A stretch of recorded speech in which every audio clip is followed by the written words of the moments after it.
नमस्ते। चलिए जापानी भाषा के हमारे दूसरे लेसन की शुरुआत करते हैं। इसका टाइटल है इमानोवताशी या इमानोवताशी। इसका मतलब होता है मैं अभी या मी राइट नाउ। तो चलिए शुरू किया जाए।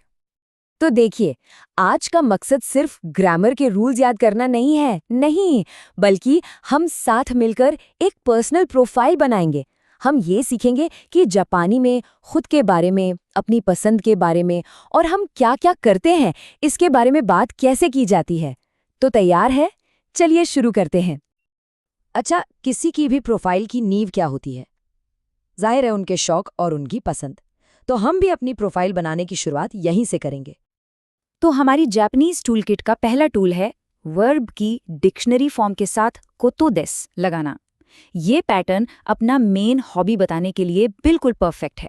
जब भी किसी एक्शन को, किसी काम को एक हॉबी की तरह बताना हो ना, तो बस वर्ब की डिक्शनरी फॉर्म के आगे कोतो लगा दीजिए। लीजिए, हमारी प्रोफाइल का पहला सेंटेंस तैयार है। जापानीज में हम कहेंगे शुमी वा एगाओ मिरु कोतो देस। इसका मतलब हुआ my hobby is watching movies. चलिए इसकी सही प्रोनाउंसिएशन सुनते हैं। सुना? एक बार फिर से सुनते हैं। अच्छा, ये पैटर्न असल बातचीत में कैसा सुनाई देता है? मान लीजिए कोई आपसे पूछता है शुमी वा नंदिस का मतलब आपकी हॉबी क्या है, तो जवाब कुछ ऐसा हो सकता है। शुमी ओंगाकु ओ कीकु कोतो देस। मतलब हॉबी मुझे म्यूजिक सुनना पसंद है। चलिए अब अपने टूल किट में एक और टूल जोड़ते हैं। ये है वर्ब की डिक्शनरी फॉर्म के बाद नोगा सुकी देस। अब ये पहले वाले से थोड़ा सा अलग है। इसका इस्तेमाल हम उन एक्टिविटीज के लिए करते हैं जो हमें करना पसंद तो है, पर जरूरी नहीं कि वो हमारी मेन हॉबी ही हो। तो चलिए अपनी प्रोफाइल में एक और लेयर ऐड करते हैं। गेम ओसुरोनोगा स्की देस। इसका मतलब है मुझे वीडियो गेम्स खेलना पसंद है। तो मतलब मेन हॉबी के अलावा इस इंसान को वीडियो गेम्स खेलना भी अच्छा लगता है। चलिए इसे भी सुनते हैं एक बार और।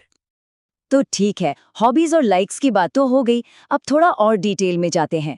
इस सेक्शन में हम देखेंगे कि हमारे कैरेक्टर के डेली रूटीन और एक्टिविटीज के बारे में डिटेल्स कैसे ऐड करें, ताकि प्रोफाइल और भी ज्यादा रियल लगे और भी ज्यादा जिंदा दिल लगे। हमारा तीसरा टूल सेंटेंस में कॉन्टेक्स्ट ऐड करता है। मतलब कोई काम किसके साथ हो रहा है और कहाँ हो रहा है। इसके लिए हम दो छोटे लेकिन बहुत जरूरी पार्टिकल्स यूज करते हैं। एक है तो, जिसका मतलब है विथ या के साथ, और दूसरा है दे, जो जगह बताता है, यानी एट या इन। ये स्ट्रक्चर ना एक पूरी पिक्चर बनाने में बहुत मदद करता है। अब इस टूल को अपनी प्रोफाइल में इस्तेमाल करके देखते हैं। यासुमी नो हिवा तोमोदाची तो ताइक्यू कांदे बाडमिंटन नो शिमास। इसका मतलब हुआ छुट्टी वाले दिन मैं दोस्तों के साथ जिम में बैडमिंटन खेलता हूँ। देखा आपने, तोमोदाची तो यानी दोस्तों के साथ और ताइक्यू कंदे यानी जिम में, इन दोनों ने सेंटेंस में कितनी जान डाल दी है। चलिए सुनते हैं और एक बार फिर। अगला टूल तो स्टोरी टेलिंग के लिए कमाल का है। ये है वर्ब की ते फॉर्म। इसका इस्तेमाल हम दो या दो से ज्यादा एक्शंस को एक के बाद एक जोड़ने के लिए करते हैं, बिल्कुल उसी ऑर्डर में जिसमें वो होते हैं। इससे हमारी प्रोफाइल में एक फ्लो आ जाता है, वो और डायनामिक हो जाती है। तो पूरा जापानीज सेंटेंस देखने से पहले जरा इसके पीछे का लॉजिक समझते हैं। स्टेप 1 शाम तक बैडमिंटन खेलना, और फिर स्टेप 2 उसके ठीक बाद साथ में डिनर करना। ये जो ऑर्डर है ना, पहले ये फिर वो, ये बहुत जरूरी है। अब इन दोनों कामों को एक सेंटेंस में पिरोते हैं। 毎週夕方までバドミントンをしてみんなでご飯を食べます。 मतलब हर हफ्ते हम शाम तक बैडमिंटन खेलते हैं और फिर सब मिलकर खाना खाते हैं। यहाँ श्ते, जो शुरू वर्ब की ते फॉर्म है, वो इन दोनों एक्शन को बहुत ही खूबसूरती से एक के बाद एक जोड़ रहा है। चलिए इसे सुनते हैं एक बार और। चलिए अब हम अपनी प्रोफाइल के आखिरी हिस्से पर आते हैं। यहाँ हम आदतों और काबिलियत यानी हैबिट्स और एबिलिटीज पर फोकस करेंगे। ये सेक्शन पर्सनल ग्रोथ के बारे में है, उन स्किल्स के बारे में जो किसी इंसान के पास हैं या जिन पर वो अभी काम कर रहा है। हमारा पांचवा टूल भी ते फॉर्म ही यूज करता है, लेकिन इस बार इसके साथ इमासु जुड़ता है।